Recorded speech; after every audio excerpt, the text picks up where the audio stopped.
Bonjour à tous et à toutes, c'est Julie et on se retrouve aujourd'hui pour parler de la prochaine éclipse solaire qui aura lieu dans le signe de la Balance le 2 octobre 2024.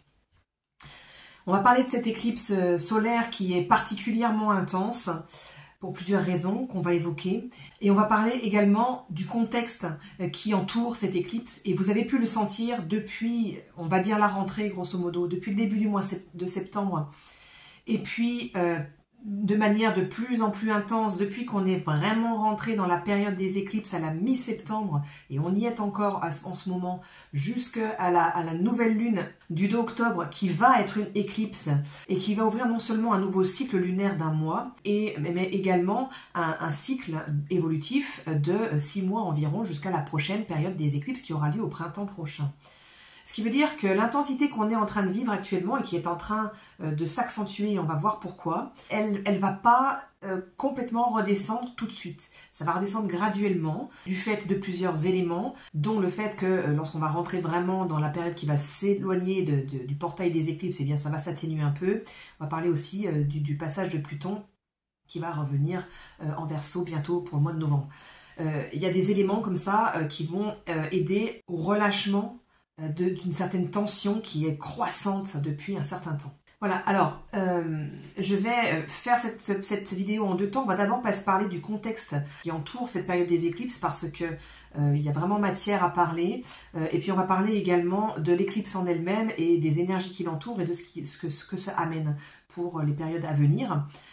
Cette vidéo risque du coup d'être un petit peu plus longue que les précédentes. Alors les explications que je vais donner sur vraiment le contexte que je vais donner plus en détail maison par maison pour ce qui vous concerne personnellement va être assez longue. Donc n'hésitez surtout pas à passer à la suite. Dans le menu vous verrez les différents chapitres et vous pouvez passer directement à la nouvelle lune lorsque vous avez entendu les infos qui vous intéressaient.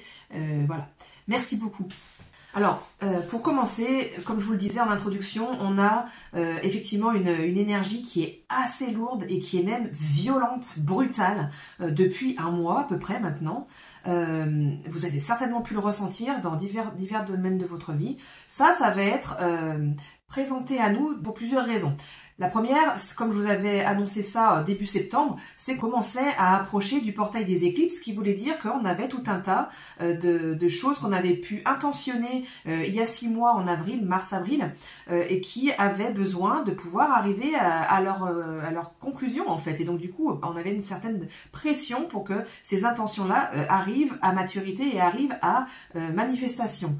Donc il y a déjà ce paramètre-là qui était à prendre en compte, qui du coup s'est transmuté maintenant puisqu'on est entré dans un nouveau portail d'éclipse qui est particulièrement puissant puisqu'on a un contexte astrologique assez marquant avec des événements assez notables, des dernières rétrogradations par exemple assez notables, et puis aussi du fait que il s'agit ici du dernier portail des éclipses, donc le 2 octobre de la dernière éclipse où les nœuds vont être dans l'axe Bélier-Balance puisque au début de l'année 2025 nous allons avoir l'axe des nœuds qui va changer et qui va passer dans l'axe Vierge-Poisson.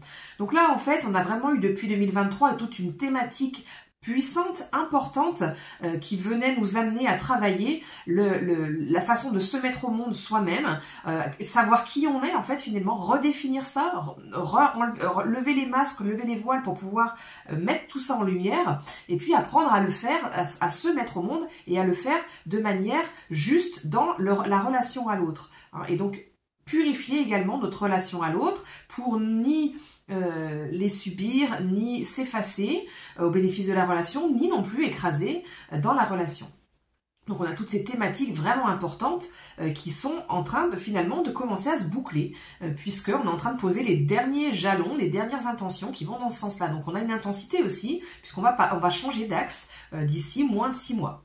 On a également un autre acteur qui est Mars, le maître du nœud nord actuel, qui est carré au nœud depuis plusieurs semaines, qui du coup amène une certaine intensité, une certaine frustration et aussi une certaine tension en fait à réaliser ça. Et avec Mars, lui en Cancer, comme on en a parlé précédemment, qui cherche cette sécurité, ces espaces sécures pour pouvoir se déposer, pour pouvoir se dire et pouvoir vivre sa vulnérabilité dans son processus émotionnel, eh bien qui va pas forcément forcément trouver ses espaces de sécurité, puisque il est carré, il y a cette tension-là avec les nœuds. On a par ailleurs la deuxième maîtresse des nœuds, Vénus, qui est passée récemment, le mois dernier, sur son propre nœud sud, créant une intensité aussi à revisiter le mode relationnel, les modes relationnels, et discerner ce qui était complètement obsolète et qui avait besoin d'être revisité pour pouvoir être transcendé, transmuté, qui vient de passer il y a quelques jours et qui le sera évidemment encore le 2 octobre dans le signe du Scorpion. On a donc ici encore une intensité émotionnelle accrue et on a quelque chose qui vient nous révéler que on va aller chercher avec cette nouvelle éclipse qui va à nouveau être conjointe au nœud sud, régie par Vénus, donc où on va revisiter avec le nœud sud des faits passés, des événements passés, des tendances passées, où on va avoir donc avec sa maîtresse en Scorpion une intensité ce qui nous indique la profondeur du travail qui va nous être demandé ici, qui va nous être proposé, puisque étant donné qu'on est dans une éclipse en balance et que Vénus est dans le signe du Scorpion, on a tout à voir avec la sphère relationnelle ici, et il est fort à parier que les choses qu'on a à retravailler vont nous être ramenées par le biais du miroir de l'autre, le miroir des relations. Et donc, avec Vénus, on a vraiment ces relations intimes dans le signe du Scorpion qui vont nous apporter à une profondeur de la transmutation des modes relationnels et des relations elles-mêmes en fait, et qui vont vous permettre de remettre en lumière nos ombres et des ombres qui vont se frotter aux ombres de l'autre personne, créer de la friction et qui va nous permettre de pouvoir transmuter les choses, mais ça va se faire dans un travail qui risque de pas être confortable encore une fois. Et enfin, le dernier protagoniste dont on va parler plus amplement pour ce contexte, c'est Pluton. Pluton qui est, comme on en a vastement parlé, rétrograde pour la dernière fois dans le signe du Capricorne où il revisite, depuis son entrée qui était en 2008 dans ce signe-là, où il revisite pour la dernière fois, et donc au degré anorétique, c'est-à-dire le 29e degré, le degré où on a une intensité vraiment accrue qui est toute particulière de tout ce qui est à transcender, toutes les problématiques, tous les dysfonctionnements d'un certain signe, jusqu'à ce que ça explose comme un abcès, et puis on peut passer au signe suivant.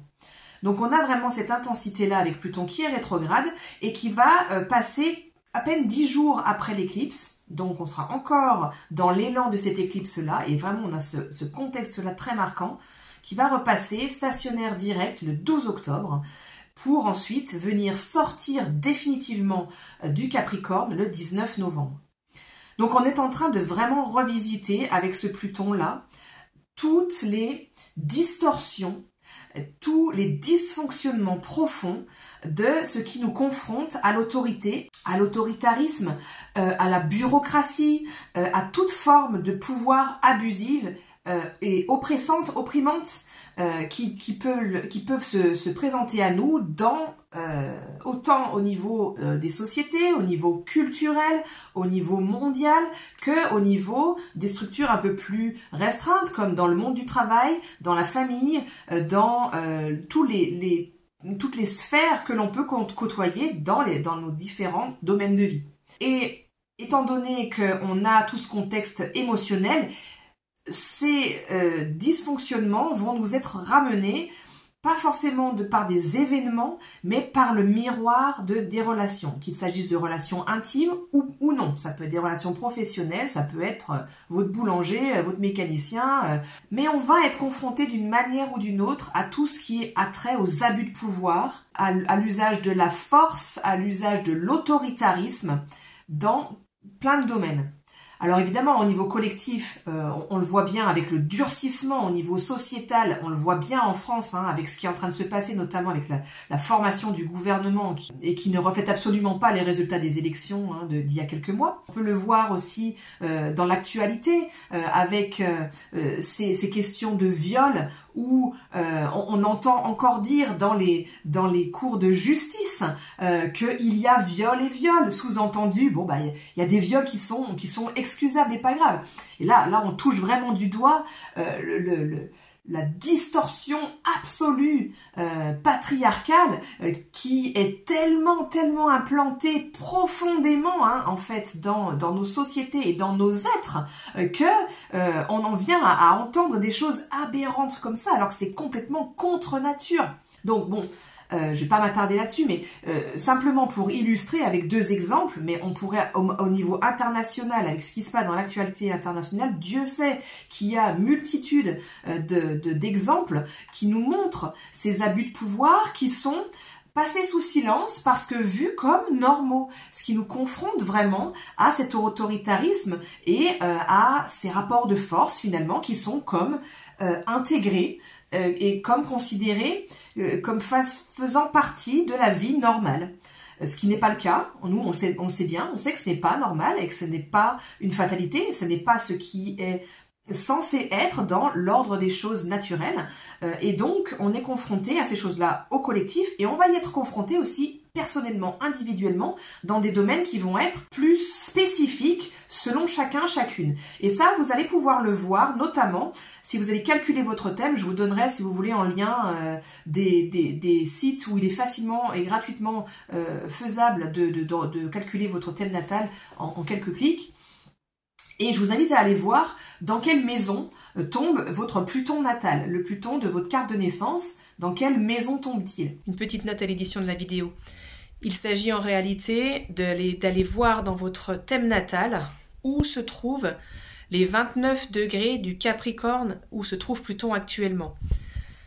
Et là, vous allez voir ce qui est en train de se jouer actuellement pour ce que travaille Pluton dans cette revisite du Capricorne. Donc allez voir dans quelle maison est le 29e degré du Capricorne dans votre thème natal. Évidemment, ce dont j'ai parlé de la position de votre Pluton natal va pouvoir aussi évoquer ce qui est en train de se rejouer de manière beaucoup plus profonde et individuelle avec la maison et le signe nataux de votre Pluton. Mais ça, c'est des choses qui se travaillent en consultation individuelle. Voilà. Et là, moi, j'avais envie de prendre un temps pour vous donner un petit peu d'infos pour chaque maison, dans quel domaine plus spécifique il est possible que vous faisiez l'expérience de ces abus de pouvoir-là. Et c'est là qu'il va falloir aller transmuter. Parce que pourquoi on fait face à ces abus de pouvoir-là? C'est pas pour nous opprimer, au contraire. Parce que n'oublions pas que Pluton, là, il est au 29e degré du Capricorne, mais il va passer au 1er degré du Verseau. Et qui est un signe éminemment libertaire, le Verseau. Donc ici, pour vous donner une analogie, Jeff Green, qui était le père de l'astrologie évolutive, avait donné pour le passage, donc on appelle ça la cuspide, le passage d'une maison à une autre ou d'un signe à un autre, le passage ici donc entre le Capricorne et le Verseau, la métaphore qu'il avait utilisée, c'est une grenade dans un coffre en acier. Et on croit que le coffre en acier nous enferme, que c'est notre prison et qu'il est impossible de s'en évader. Et en réalité, c'est toujours la grenade qui gagne. Donc au moment où ça va exploser et où la volonté de libération va se faire savoir et, au niveau collectif, mais ça commence toujours par le niveau individuel. Ce qu'on libère dans nos vies personnelles se libère par effet ricochet dans l'inconscient collectif. Eh bien, ces élans de liberté-là font éclater la prison d'acier. Donc, c'est la raison pour laquelle il nous est amené à revivre ces espaces de restriction de nos libertés, d'oppression, de revivre l'autoritarisme. C'est pour trouver une voie de sortie différente de celle qu'on a pu expérimenter par le passé, qu'on s'en souvienne ou non, de cette vie ou des précédentes, et pour trouver une voie d'issue qui va dans un sens évolutif qu'a décidé notre âme. Et donc ici, l'idée, c'est d'en sortir digne, et d'en sortir libre et digne. Et même si, et je le sais, c'est extrêmement violent ce qui peut se produire depuis le mois de septembre dans nos vies. Il y a vraiment des confrontations à des limitations, à des abus de pouvoir, à de la violence qui sont inexcusables et invivables et intolérables et qui se manifestent d'une manière complètement différente pour chaque personne, mais chaque personne en fait l'expérience et les enfants n'en sont pas exempts.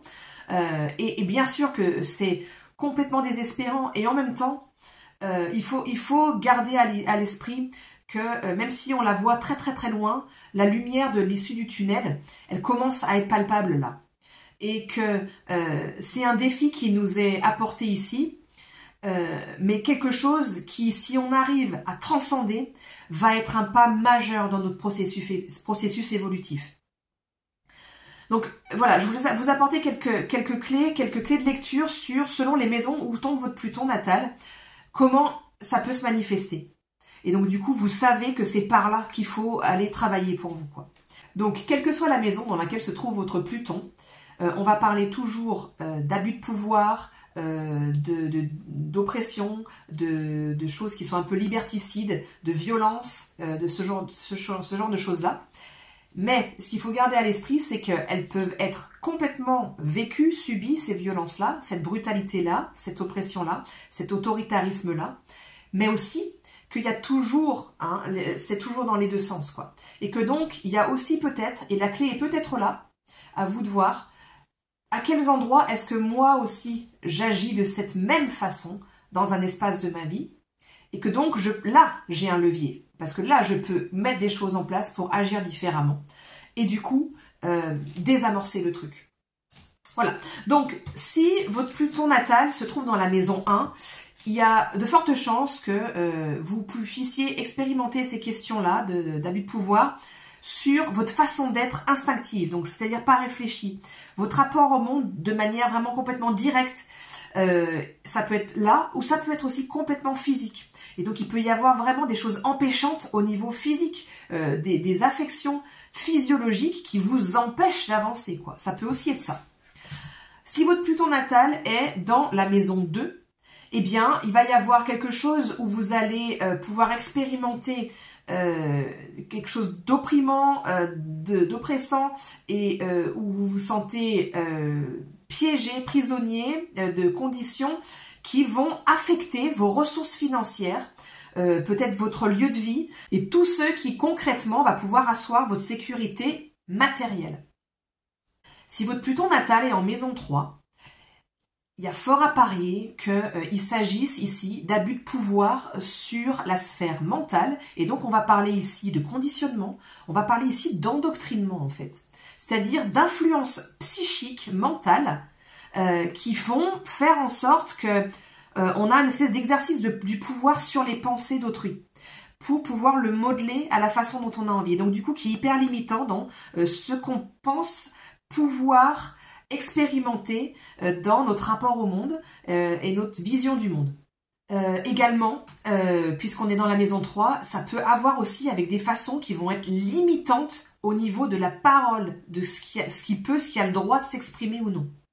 Si votre Pluton natal tombe dans la maison 4, eh bien là, il va y avoir des rapports de force, des abus de pouvoir, des choses qui vont être abusives au niveau de la sphère familiale, au niveau de votre foyer. Ça peut aussi être dans le cercle familial de ce qu'on considère être notre famille, mais qui n'est pas forcément notre famille de sang, on va dire. Et également, il va y avoir quelque chose d'oppressant, d'opprimant et de limitant sur l'expression des émotions. Si votre Pluton natal est dans la maison 5, il va y avoir quelque chose probablement de limitant sur l'expression de votre créativité, qui risque d'être étouffée, la liberté d'expression de soi, qui risque d'être étouffée, du développement sain de soi, qui risque d'être étouffé, ou bien ça peut être aussi la présence d'une personne qui se pose comme figure d'autorité, mais vraiment autoritariste, et qui se pose en tyran, quoi, de manière à ce que tout le monde doit faire à son idée. Et ça peut être vraiment l'image du gourou aussi, hein. Ça peut être ce genre de choses-là. Si votre Pluton natal est dans la maison 6, il risque d'y avoir des choses qui vont avoir trait à la santé, qui vont être limitantes, dans le sens où, je donne des exemples, ça peut être complètement autre, mais c'est simplement pour que vous ayez des exemples en tête. Des choses de l'ordre de vous avez quelque chose qui affecte votre santé et on va pas croire à votre autodiagnostic. On va le balayer comme quelque chose qui n'a pas de sens parce que vous n'êtes pas diplômé de médecine.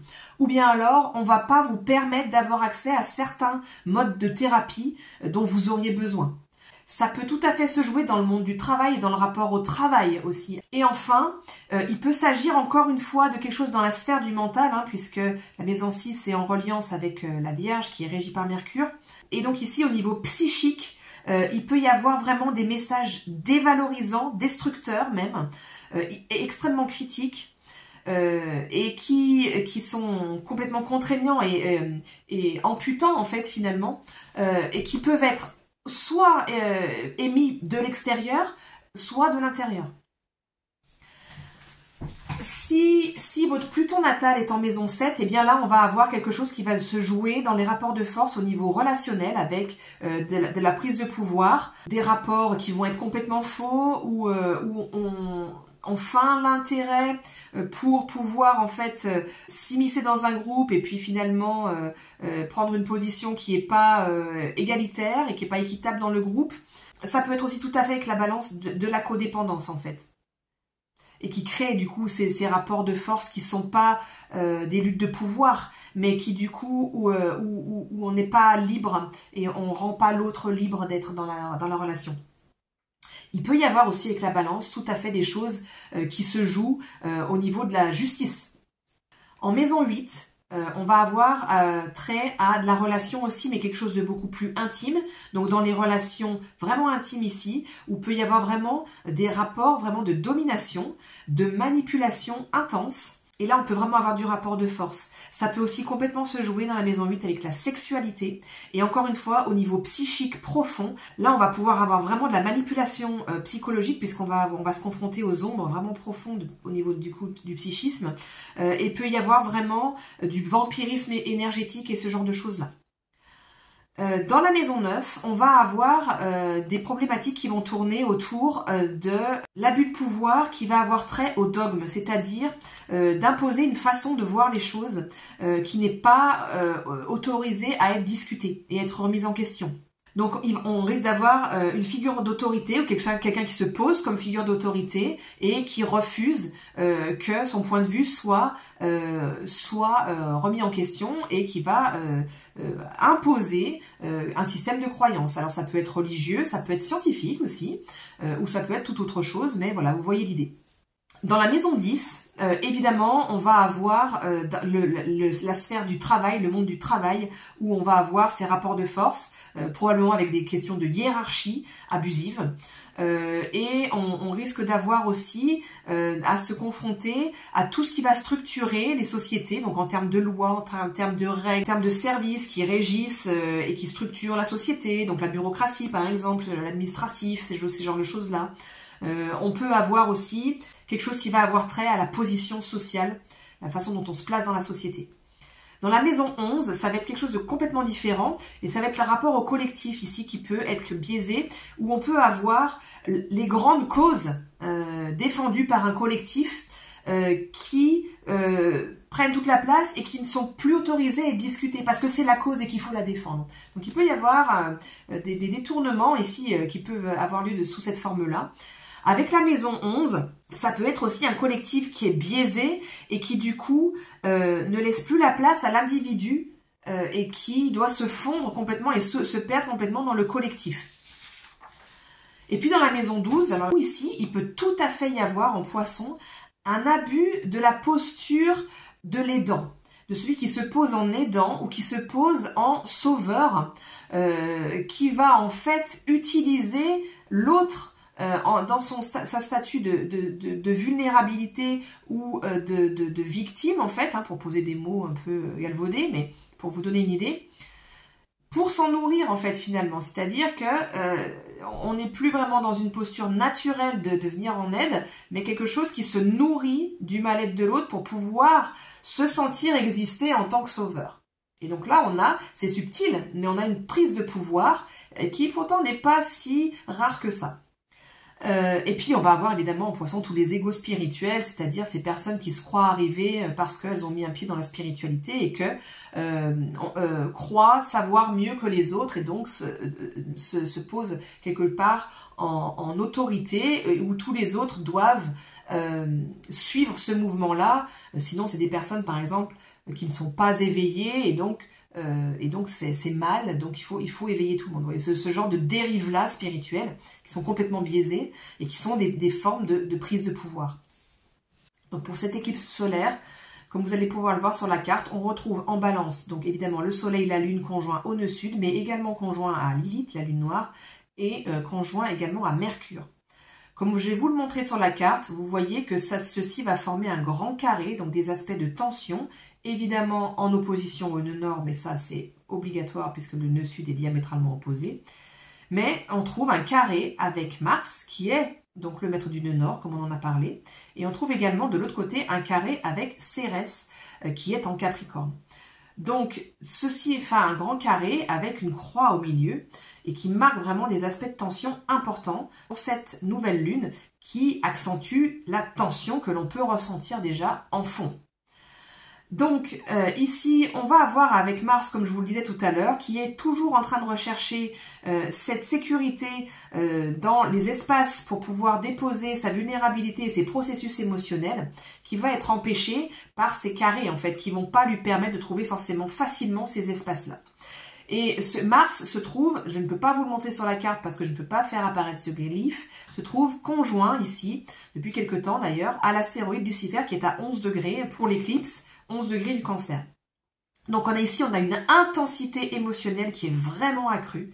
Et donc du coup une potentialité d'avoir des explosions émotionnelles et en fait en Cancer d'avoir ces automatismes émotionnels quand on n'a pas encore acquis une maturité émotionnelle qui peuvent remonter à la surface lorsqu'on est particulièrement stimulé.